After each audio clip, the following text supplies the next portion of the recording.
नमस्कार दोस्तों, target with PS Parihar channel में आपका स्वागत है। जैसा कि आपको पता है कि इस चैनल के माध्यम से आप लोगों को विभिन्न भर्तियों के बारे में सभी अपडेट्स ऑथेंटिक रूप से प्रदान किए जाते हैं। उसी क्रम में आज की इस वीडियो में हम लोग बात करेंगे एलटी ग्रेड शिक्षक भर्ती की।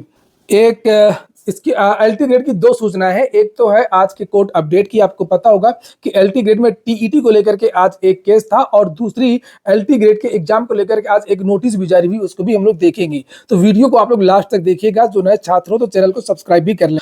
आगे बढ़ने से पहले एक सूचना है उन विद्यार्थियों के लिए जो विद्यार्थी किसी भी प्रतियोगी परीक्षा की तैयारी कर रहे हैं। वे सभी अभ्यर्थी टेक्स्ट बुक किस बेस्ट ऑफर का लाभ ले सकते हैं, जिसका नाम है कामयाबी एक्सप्रेस सेल। इसकी कीमत थी 351 रुपए आज, और इनका ये जो ऑफर है वो केवल 3 दिन के लिए 21, 22 और 23 नवंबर। इनका एक ईयरली पास होता है, पास प्रो, जिसमें आप लोगों को इनके प्लेटफॉर्म में जितनी भी भर्तियों को मॉक टेस्ट उपलब्ध है, लगभग 1.5 लाख से ज्यादा मॉक टेस्ट हैं, 850 से ज्यादा भर्तियां कवर की गई हैं। यानी कि इसी पास प्रो से आप लोग SSC, bank, railway, UP triple SC, TET, CTT सभी भर्तियों को मॉक टेस्ट दे सकते हैं। इसकी कीमत 351 रुपए रखी गई थी, लेकिन इसकी कीमत अब और कम कर दी गई है। शाम को ये देख सकते हैं, इसकी कीमत अब केवल 307 रुपए कर दी गई है। ये देखिए, इसमें भी अगर आप एक कोड लगा देंगे TWP, ये कोड लगा देंगे तो आप लोगों को 12% की इसके अलावा भी छूट मिल जाएगी। इनका एक और पास होता है, पास प्रो मैक्स, जिसमें आप लोगों को मॉक टेस्ट तो मिलते ही हैं सभी भर्तियों के अनलिमिटेड 1 साल के लिए, साथ में स्टडी मटेरियल भी मिल जाता है सभी भर्तियों का। तो इसकी कीमत इस समय कर दी गई है मात्र 395 रुपए। इसकी लिंक मैंने डिस्क्रिप्शन बॉक्स और कमेंट बॉक्स में उपलब्ध करा दी है, तो आप लोग जाकर के इस ऑफर का लाभ ले सकते हैं, इसको ज्वाइन कर सकते हैं। पहले बात कर लेते हैं ये जो पत्र जारी हुआ है, और ये पत्र है सुल्तानपुर का जो वायरल हो रहा है। इसी तरीके के जो पत्र है वो और भी जिलों में भेजे गए हैं। ये खास तौर से एलटी ग्रेड में परीक्षा केंद्र को लेकर के हैं। ये देख सकते हैं, जिला विद्यालय निरीक्षक सुल्तानपुर, और जितने भी सुल्तानपुर के जो विद्यालय जहां पर ये परीक्षा होनी है वहां के प्रधानाचार्यों को ये पत्र भेजा गया है। ये देखिए, और इसमें लिखा हुआ है कि सहायक अध्यापक प्रशिक्षित स्नातक श्रेणी पुरुष महिला शाखा प्रारंभिक परीक्षा 2025 की तारीख 17 और 18 को आयोजित परीक्षा हेतु सहमति पत्र उपलब्ध कराए जाने के संबंध में। तो सहमति पत्र के लिए है, और 17 और 18 तारीख को कोर्ट केस मैंने हमेशा बताया कि कोर्ट केस चलते रहेंगे, उनसे कुछ होना हवाना नहीं है। लोक सेवा आयोग में जब सिंगल बेंच का ऑर्डर आ गया था यही भर्ती में, तब तो परीक्षा रुकी नहीं, मेंस का एक दिन पहले कि रोकने के लिए। तो ये भर्तियां में इसमें तो कुछ ऐसा है ही नहीं है। तो आप लोग कभी भी भ्रमित मत होइएगा, भले ही मैं अपडेट दूं, कोई भी अपडेट दे, आज ये ऑर्डर हुआ, वो ऑर्डर हुआ, लेकिन स्टे वाला ऐसा कहीं कुछ भी नहीं है। और जैसे कि मैंने आप लोगों को बताया था कि आप लोगों को एडमिट कार्ड 24 तारीख को, सोमवार या मंगलवार को आपको जो एडमिट कार्ड है वो देखने को मिल जाएंगे, एलटी ग्रेड की शुरू हो जाएंगे।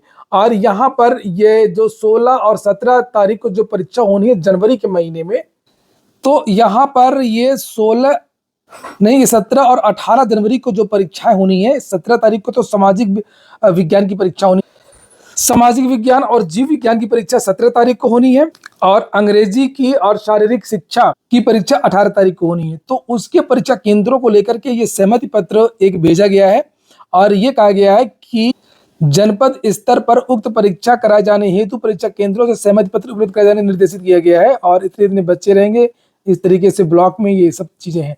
तो कुल मिलाकर के परीक्षा की जो तैयारियां वो ताबड़तोड़ चल रही है, तेजी से चल रही हैं।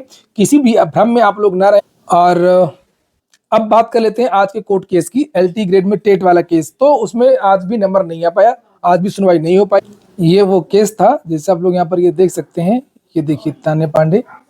इसके बाद में एक और कोर्ट अपडेट है, और ये कोर्ट अपडेट है ARO को लेकर के।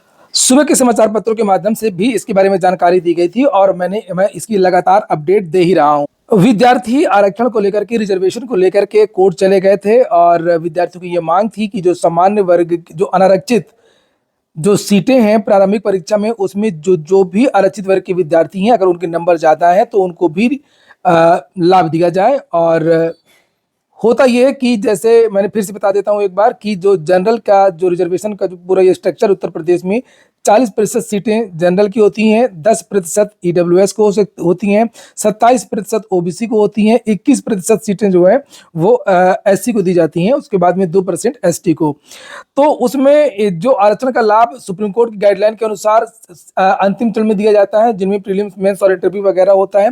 प्रारंभिक चरण में आरक्षण का लाभ नहीं दिया जाएगा। लेकिन इसका मतलब ये नहीं है कि जो जनरल जो सीटें हैं, जो अनारक्षित सीटें हैं, उसमें अगर नंबर ज्यादा है एससी, ओबीसी, ईडब्ल्यूएस के, तो उनको क्वालिफाई ही ना करा जाए। ये बात गलत है। और चूंकि इसमें केवल विद्यार्थियों का कहना है कि इसमें केवल और केवल जो समान वर्ग के विद्यार्थी हैं उन्हीं को मौका दिया जाता है। और होता यह है कि प्रारंभिक परीक्षा में खास तौर से ईडब्ल्यूएस और ओबीसी के विद्यार्थियों की कट ऑफ जनरल से ज्यादा चली जाती है। तो इसको लेकर के और भी मामले हाई कोर्ट में चल रहे हैं और ये आरओ के विद्यार्थी भी गए हैं। इनका कहना है कि रिजल्ट रिवाइज होना चाहिए। इसको लेकर के ये कल सुनवाई हुई थी और आज इसका ऑर्डर आया है। 20 नवंबर की डेट है, ऑर्डर आज अपलोड हुआ है। मैंने तो आप लोगों को कल जानकारी दी थी इसके बारे में कि इसमें जो उत्तर प्रदेश लोक सेवा आयोग है और जो सरकार वगैरह है, इनसे विपक्ष है जो भी है, इनसे 3 हफ्ते का समय दिया गया है और इनसे एक शॉर्ट काउंटर एफिडेविट मांगा गया है कि ये ऐसा क्यों कर रहे हैं लोक सेवा की भर्तियों में कि जो आरक्षित वर्ग के विद्यार्थी हैं अगर उनके नंबर ज्यादा है मेरिट में तो उनको अनारक्षित सीटों में ओवरलैप क्यों नहीं किया जा रहा है। तो इसके बारे में देखते हैं कि लोक सेवा आयोग क्या जवाब देता है। हालांकि लोक सेवा आयोग सिंगल बेंच में सेम इसी मैटर पर लोक सेवा आयोग की जो एई वैकेंसी आती है उसमें हार चुका है। उसमें कोर्ट ने रिवाइज्ड रिजल्ट का आदेश दिया था। सिंगल बेंच ने कहा था ये गलत हो रहा है और जो अगर नंबर ज्यादा है बच्चों के, अगर उन्होंने कोई लाभ नहीं लिया है, उम्र सीमा में छूट का लाभ या अटेम्प्ट का लाभ नहीं लिया है, तो उनको अनारक्षित में मौका दिया जाना चाहिए। मामला डबल बेंच में चल रहा है। अब देखते हैं कि इसमें क्या हो। तो आगे हालांकि जो भी अपडेट्स होंगी इससे संबंधित मैं आपको दे दूंगा। और अधिक अपडेट्स चाहिए तो इन छात्रों का एक ग्रुप है, व्हाट्सएप ग्रुप, टेलीग्राम चैनल वगैरह, उसकी लिंक मैं डिस्क्रिप्शन बॉक्स में दे दूंगा। आप लोग जाकर के उसे ज्वाइन कर सकते हैं और वहां पर आप लोगों को जो जानकारियां वो मिलती रहेंगी। ये हो गया आज का वीडियो। पूरा वीडियो सुनने के लिए बहुत बहुत